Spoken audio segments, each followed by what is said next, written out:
What's up, everybody? This is Jeff from BKJmacTV, and this is the BKJmac podcast experience.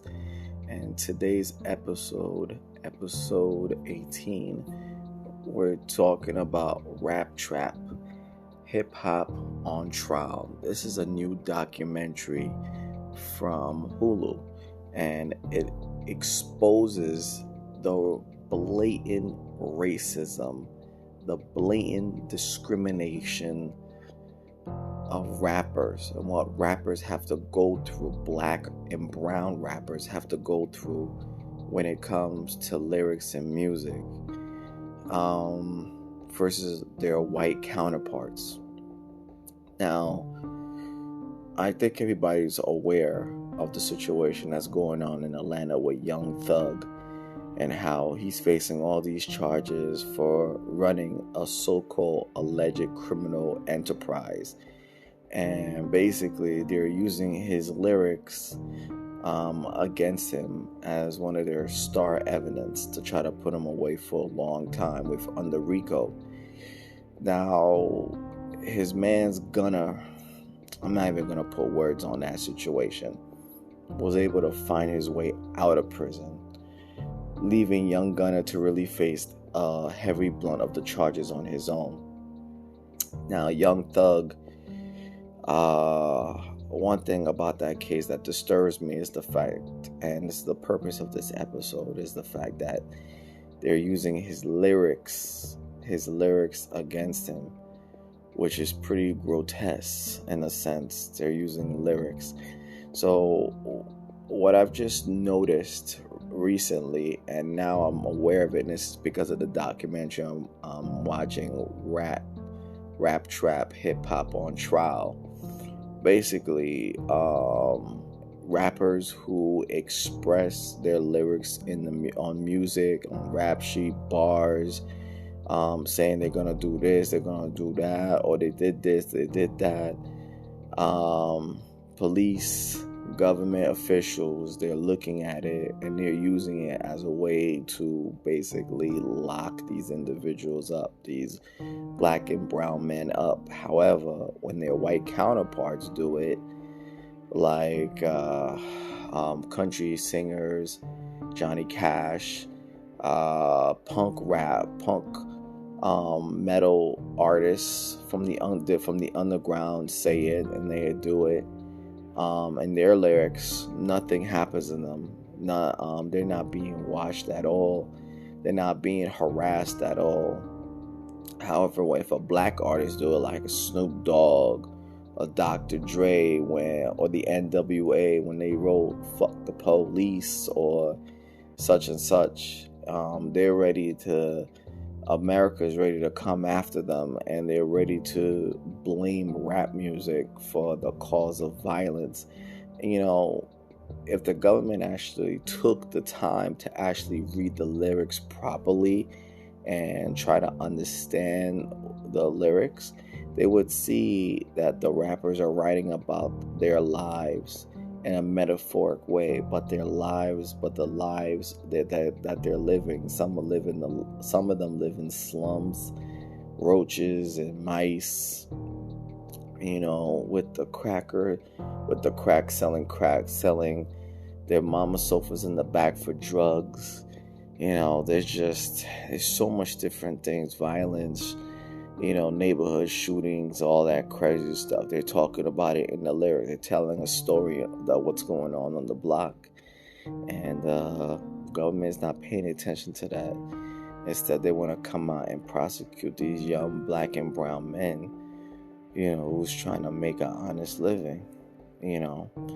Meanwhile, while white artists in country music and punk metal, they can say the most outlandish stuff, and nothing happens to them.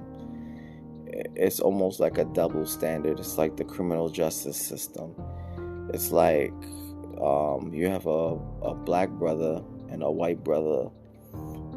They both get caught with the same ounce of weed. They both see a judge separately.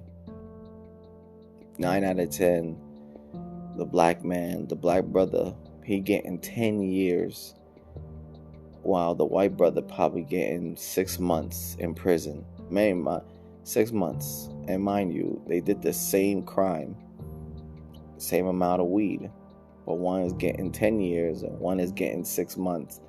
And 6 months most likely will come with good behavior, so he don't even have to do a minute a day in prison, while the black brother has to do at least a minimum of 5 years just even be considered for parole. So it's like, man, it's just this double standard in America, this blatant level of racism.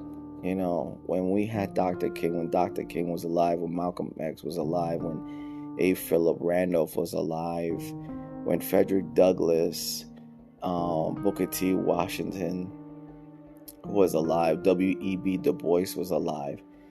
You know, they fought for our struggle. They fought for our independence as black men, as black Americans in America. However, we're still looked at as second-class citizen, even though you see black faces in the media, as considered as the first, oh, he's the first. It's not because they're the first. They were denied the opportunity of being the first, second, third, fifth, to the point where it's just regular. The fact that they have to be the first is because they were just historically denied because of their skin color, and they weren't treated fairly. You know, we're still, and to this day now, we're still not treated fairly. We're still not treated equally. There are black men out there who are duly educated with bachelor's degrees and master's degrees, and they can't get into corporate America.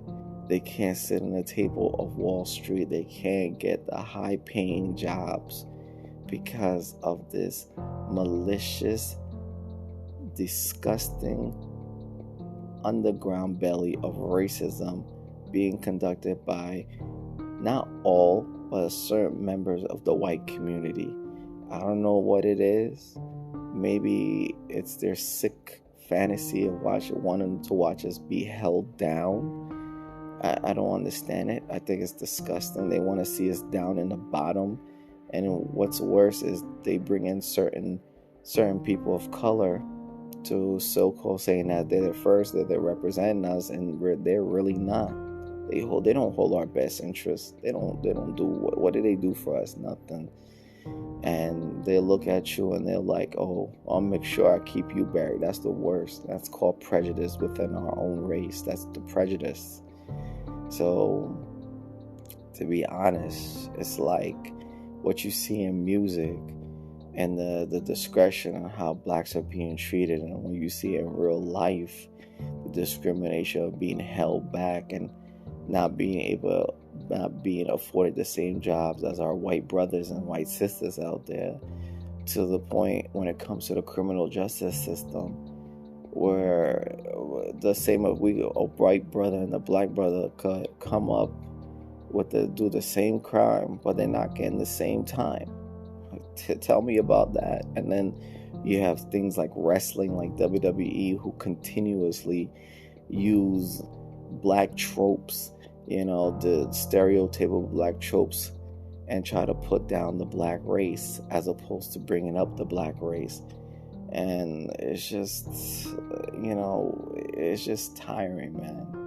It's just tiring to see this, as an educated black man. Being black in America, I'm not gonna lie to you, it sucks, because we're not given the full opportunities to be successful. Yes, there's the middle class for the blacks. Yes, the upper middle class and the wealthy blacks are out there, but it's just such a level of massive disconnect between the wealthy and influential blacks from the inner city working class blacks. There's a massive disconnect. You could even say there's a disconnect with the middle class blacks and browns folks out there. And it's sad. It's really, really sad. And things need to change.